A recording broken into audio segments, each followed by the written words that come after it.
lifestyle do you want? What does your lifestyle need to look like? And if you're a rainmaker and you're building a business, the whole point of owning a business is to have the life you want. Yes or no? Yes. I mean, that's it. Otherwise, just go get a job somewhere with medical, dental, retirement funding, 401k, right? And just work and make money and boom, don't worry about it. But the goal is to make enough money to fund the life you want. My wife and I didn't have clarity about this at all when we got into real estate. We were just trying to do more, make more money than we were making at the jobs we were doing, and we accomplished that. But in hindsight, when the hurricane hit us, we lost everything because we weren't financially prepared. We didn't have 6 months of personal overhead in the bank to tap on. We had debts that were too big, way too big, and we just weren't focused clear about what we wanted. But your lifestyle is your home, your cars, your vacations. A lot of you need to take more vacations. Yes or no? Yes. Yeah, you do. I mean that not as a joke. I mean that quite seriously. I think you ought to take a week off every quarter. Every season change, you need to take a week's vacation and go enjoy the season. Go see the leaves in the north, go snow skiing in the winter, go somewhere where spring is gorgeous, and go somewhere to the beach in the summer. You need to really do that. What's the challenge? There's that dirty little money thing. Yeah. Time. The challenge is time, but if a lot of you are like a lot of people I know, it's also money. So the challenge is you got to do 12 weeks of production in 11 weeks. If you do that, you've earned the vacation. You've earned it, right? You've got that money. What about kids? Are kids expensive? Yeah. Are kids expensive? Yes. Oh my God. Yours have expensive My wife and nails. I joke about our kids. I told you yesterday, we've had 2 kids in college for 21 years at the same time. 21 years. And we joke that every year that U.S. News and World Report magazine comes out about colleges, and they're all right, like best English programs, best pediatric medicine program, right? All that stuff is in that magazine. There's one little column they have, which is the most expensive universities in the country. My wife and I go, that's where our kids shop for college, right there, that one little list. That one little list. My son and my daughter, I mentioned yesterday, are both going to 2 of the top 5 most expensive colleges in this country. Yeah. $60,000, $64,000 a year. It's $250,000 for a bachelor's degree. It's tuition. Yeah. No, that's everything. That's tuition, books. It's $60,000 to $65,000 each, but that's $125,000 a year. That's $500,000 in a 5-year period. You got to earn $750,000 to have the $500,000 left over to pay for the college. And we either choose that is our lifestyle, my wife and I, that we will pay for our kids' college, or we choose our kids can graduate with debt if they want to go there.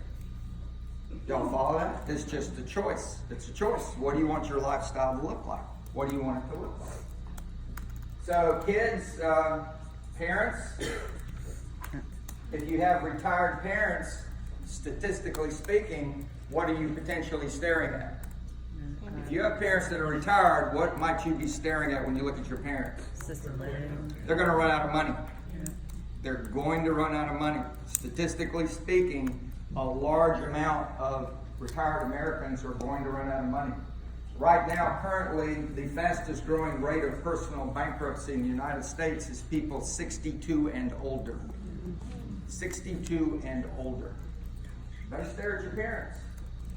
My dad, like I think a lot of dads, probably a lot of you, my dad and my mom did not ever talk to me about their money. Never. Never. And it wasn't until my dad was dying, and he was 93, and he started sharing with me about the money. And we had pushed him, I have one sibling, and we'd pushed him to talk to us about the money. But he said, don't worry about it, I got it. And if you knew my dad, I was like, don't ask me again. He was like, don't go there. But then he started talking to me about it, and he realized that his last 3 years, he had one medical ailment after another. We took him to the Mayo Clinic. We took him all over. And I didn't care about the money. I said, you're going to the Mayo Clinic. We're not messing around here. And he kept telling me I've got the bill covered. And He did, but it drained his savings account and was too proud to let me pay the bills, right? But then it boiled down to my mom, who had developed dementia his last 3 years. My mom, he was her caregiver in the house. And when he was gone, we discovered she really was worse off from the dementia than we thought. She couldn't take care of herself.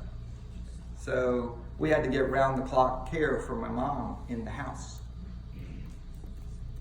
Now, some of you are staring at this right now and you don't realize it because your parents aren't sharing with you about the money. Y'all get that? So if you have elder parents, I'd encourage you all to get an insurance policy for extended care. Get that at least. That's cheaper than writing the checks, but do something or push them to do something. So this is all your lifestyle. Your tithing, you know, at your church, temple, synagogue, wherever you go, does that faith matter to you? Does it matter to you? Does it matter that you throw $10 in the plate or $100 in the plate or $1,000 in the plate? Does it matter to you? How do you really feel about that faith? You go drop $40,000, $50,000 to buy a new car. What do you drop in the plate at the church? What do you care about? I mean, do you just talk it or do you walk it? Do you care about it? Now, I'm not attached to this, but just understand, you all have no cap on how many homes you can sell, yes or no? Yes. A buyer agent can sell 100 houses a year with a showing assistant. Don't tell me you can't make the money. If you choose not to make the money, I'll respect that. I do not respect you telling me, I don't think I can do that. That's just BS you're telling yourself. You can choose to make it happen or not. Yes? Yes. This is all up to you. And then charities, causes. My wife and I have supported for years and support 8 charities that we're personally attached to. Personally attached to. In other words, they've impacted my life and I will give them money past my death. My wife and I have a trust that will be giving money to the things I care about for the foreseeable future past my death. I care about that. I care about the fact that I could have that impact. If you add it all up, all these lifestyle costs, and again, the vacation is not the vacation you typically take. Take a really big vacation, really nice vacation. Rent a villa in Tuscany. You know you all want to. Well, just do it. It's going to cost you about $10,000 to $12,000 for 10 days. Just do it. Figure it out. It's 2 house sales. Come on, man. Just do it. You need to make investments.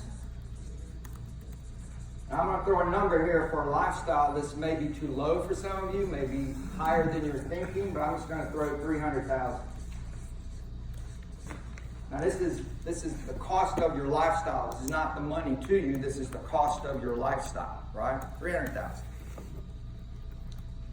You need to make investments. So why do you need to make investments? Passive income. It is about wealth, but to what end? Funding the life. You hit the nail on the head. Most people talk to me about investing, and I can see that their framework is, well, you need to invest as much as you can. You just build as much wealth as you can. I can't build a plan to get as much as I can. That's not a plan. The target is always the same thing. Wealth building is about that number. Because the goal is to have an investment asset base that spits out the cost of the lifestyle you want without you having to work. That's the goal of investing. Y'all follow that? Yeah. And every one of you would have a different number than the person next to you. But the formula is the same. It's going to be an asset base that spits out that money that funds your lifestyle. I don't know any investor, and I know quite a few investors that all want 10% or higher return on investment, ROI. Y'all follow that? Yep. And in real estate, you can get that very easily. Most of our real estate stuff is 15 to 20% ROI.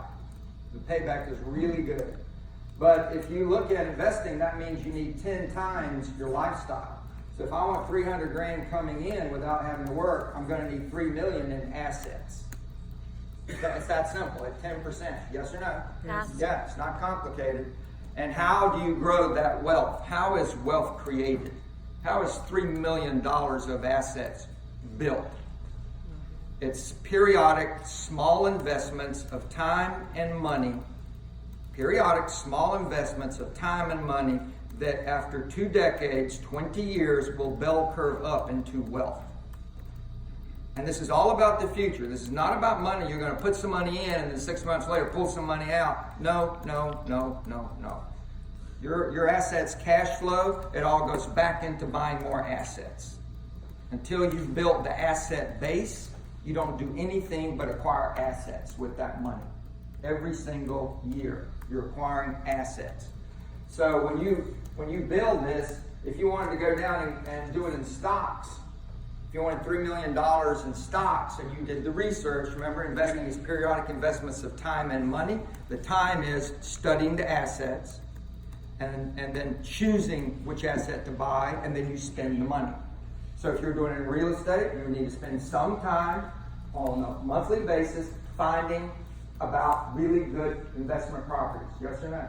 You study the market, you look at rent rates. Every month you be working on this, and finally there's a point in the year where you pull the trigger and buy a property. Because you spend a year figuring out what to buy. And it could change over time, yes or no? So it's not like you figured it out once and for 10 years you just do the same thing. No, it changes. It changes. In fact, most real estate investors I know and most stock investors I know that have a good sized portfolio, they're always selling their worst performer and buying a better performer.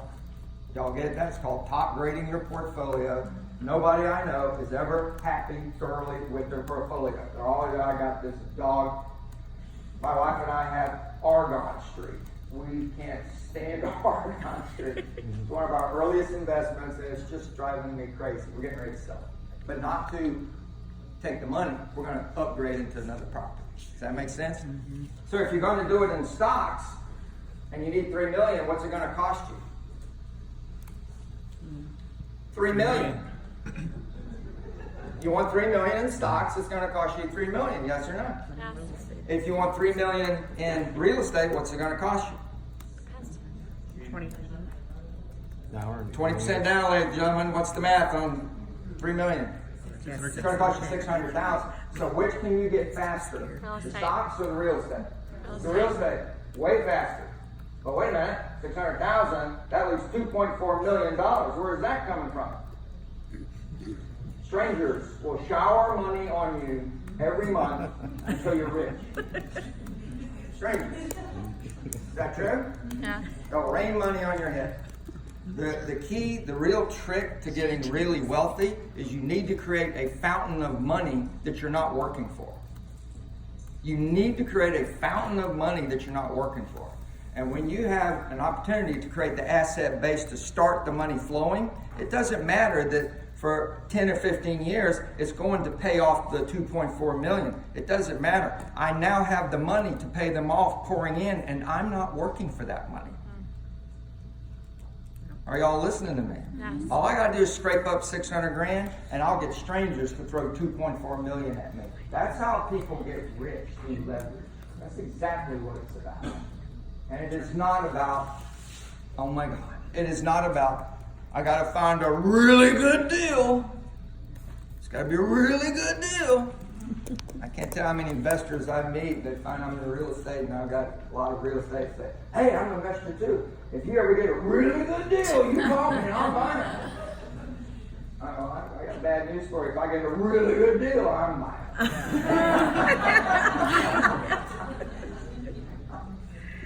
But that's not the way true investors think. True investors acquire a specific asset with a specific ROI, and they do it very steadily, and they like a no fuss, no muss acquisition. I do not want to have to fix anything up. That means it won't cash flow from the day I close, and I want it rented before I close, and I want it to cash flow the day I close. Y'all get that? I've paid top dollar for an asset. Top dollar for an asset because it fits my portfolio and it's easy. I buy new construction investment properties because it's just the easiest way to go. Anyway, it's going to be if you buy one of these a year and realize I'm not telling you specifically one $300,000 property, it could be two at 150 or one at 100 and one at 200, but if you acquire that asset base a year, it'll take you 10 years to acquire $3 million, and then it'll take you another 10 years to pay it off. It'll actually take you about 18 years if you do it right. Take you about 18 years to acquire the asset base and pay it off. And if you're really intent on what I'm talking about now, I'm telling you what's in the MREI book. That book documents what I just described. So this is not my theory. This is not anything I invented. This is what was studied for 2 years by Gary and Jay about people that are millionaires from real estate investing. So you need to do this. This will require you, therefore, to put 20% down a year to acquire that. Yes or no? Yes. So that'll be $60,000 more money you need. You need $300,000 for your lifestyle. You need $60,000 net of tax to put into buying assets. Yes or no? Yes. Okay. That leads to debt. Everybody should want to get out of debt. Yes or no? Yes. What's the biggest debt you have annually? Student loan. That's not true. Your mortgage is your biggest single debt, but your biggest annual debt is the IRS. Yeah, that thing. Yeah, that little thing. Those quarterly deposits you're supposed to be making, that thing. Yeah. You got the IRS. You do want to pay off your mortgage. If you sell a home and get $6,000 GCI, for most agents, that would be like 3 mortgage payments. Yeah? So if you literally closed 4 houses a year and put all that money into a mortgage payoff account, you could make 24 payments a year instead of 12. If I bought a home from you today on a 30-year fixed instrument and I made 24 payments a year from the get-go, how long would it take to pay off the mortgage? Huh? That's right. About 8 to 10 years. The money you pay in a mortgage that's the most money is the interest, right? But the only way to whack that down is to whack down a smaller but still big amount of money called the principal. Is that right? Yeah. But when you whack at that principal hard, it readjusts on the interest you pay, and the interest you pay starts collapsing. It starts shrinking. But you've got to pay the principal down, right? Yeah. That's it. So you need to sell more houses to do that. You've got credit card debt. If you have any of your own college debt, pay that off. We've got some young people in the room. The amount of money you need for debt is 50% or more of these two added up. So I've got 300, I've got 360, 50% of that is 180. That means I need to be pulling in $540,000 a year to my home. To my home. The 50% was what? 50% of the total? 360. It's 50% of these two added up. Gotcha. So you've got 300, 360. 50% of that is 180. Does everybody follow me? Yes. 180. 180 plus, lost my train of thought here. 360 plus 300 plus 60, 180 plus 360 is 540. Yes? Yes. That's what you need. Now realize if you do that, by making this 50%, that means 1/3 of the 540 goes to tax. Everybody follow that? Yep. So I've covered the tax. But this doesn't include your business overhead, yes? Right. So you're gonna have to gross this up for business overhead. And if you're making $6,000 a pop, how many houses would you have to sell to get 540? 90. And you will not be able to do that by yourself, right? So guess what? Guess what? If you want a $300,000 lifestyle, guess what your business GCI needs to be? 1 million. Imagine. I'm not kidding, because you need the 1 million to have a team of 3 people plus you in order to have 540 left over. The MREA model is you'll have 400,000 out of the 1 million, yes or no? Yes. But the Rainmaker in the level 4 team is also the listing agent, and the pay for the listing agent will be $100,000 to $120,000. So your walk away is the pay of $100,000 and the profit of $400,000 or $500,000. Y'all follow that? Yes. Okay. That's how you get rich, ladies and gentlemen.